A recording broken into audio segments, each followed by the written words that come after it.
Logan Paul dropped $3.5 million on a case of Pokemon cards that might be fake? What has the world come to?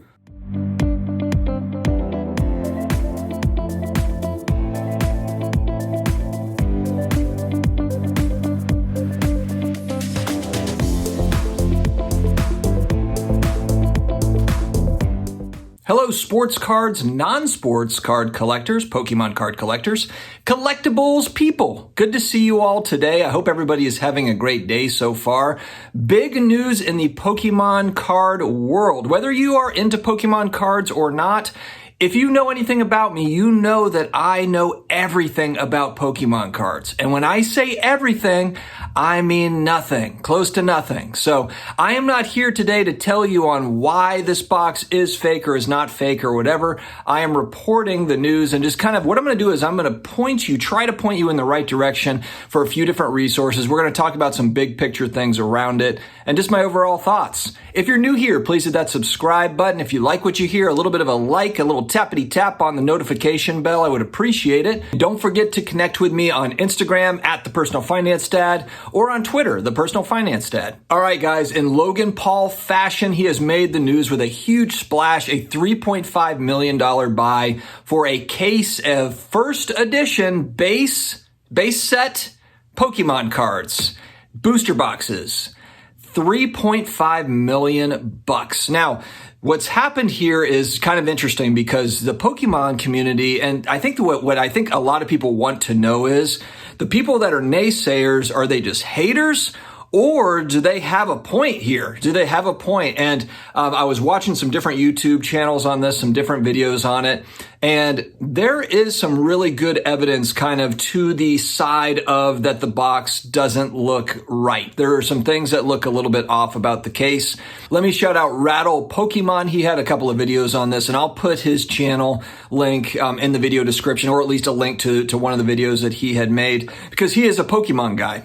It is a Pokemon channel, and he's not the only one. There's Pokemon people that are coming out, experts in the field, that are talking about how this case, there's something about this case that doesn't feel right. There's a couple of things that caught my eye when I was reading just different articles on it. For one, less than a year ago, I believe I've got the timing right, this thing sold for less than $100,000. Less than $100,000, and now it just sold for $3.5 million? That's a heck of an uptick, in less than a year. And I know that Collectibles has gone crazy. You can look at it all over the place between graded sports cards, video games, comic books, all of it's gotten huge price boosts, but this is a monster. And for Pokemon card collectors, I mean, for most, I think they would agree that this is kind of the holy grail. A sealed case of first edition base set is monstrous. The Charizards in this box are expensive. They're very expensive cards, and that's really kind of the big chase card. And, so there's all that wonder of how many Charizards are inside this case and inside these boxes, etc. Now, the problem here is that with sealed collecting, if you're collecting sealed product, the whole idea of collecting / investing, because if you're spending $3 million, you are an investor in that product, whether you want to admit it or not. Typically, those collectors are keeping it sealed. They are not buying a $3 million case to open it. I mean, not to say that it doesn't happen. Sure. I mean, there's probably 0.00001% of collectors that would do that. But for the most part, that's the whole lure of the thing. That's the mystery behind it. But the problem with that mystery is that it lures in potential scams, because they know that you don't want to open that box, because the second you open that case, the second you open that box, the value drops drastically in most cases. And so here we have a position where, you've got this sealed case. It could be filled with donuts for all anybody knows. We have no idea what's in there. And making it even more complicated is Baseball Card Exchange has authenticated this case. So, if you're a seller of this case, all you have to say is, hey, look, I've got third-party authentication. It's here. It's good. It's legit. Don't take my word for it. Take their word for it. And so that makes it even more intriguing because it's not as if it's just somebody just saying, oh yeah, that's my sealed case. I found this in my attic or whatever. No, this is authenticated by a third-party authenticator that is reputable. So this is a conundrum. The only way really around this thing is for Logan Paul to open it. With all the smoke around this thing, the only way to really know for sure is if it's opened. And I don't know if Logan Paul intended to open it. Now he might feel like he has to open it because if he doesn't, then people are just going to think, oh, cool, you got a $3 million case of fake case. Who knows what's inside that thing?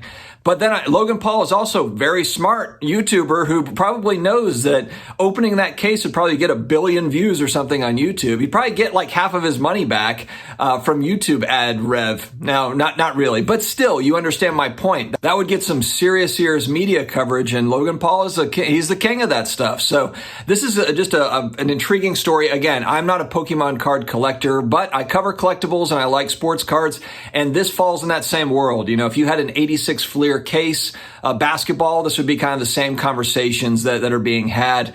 And then again, of course, it's like with the 86 Fleer sealed case, there's 30 plus Michael Jordan rookie cards or so estimated in a case like that. But how many do you think would be PSA 10s? Because just because they're pack pulled out of that case doesn't mean that they're going to be, gem mint cards. They could all be off center. They could all be complete trash in there.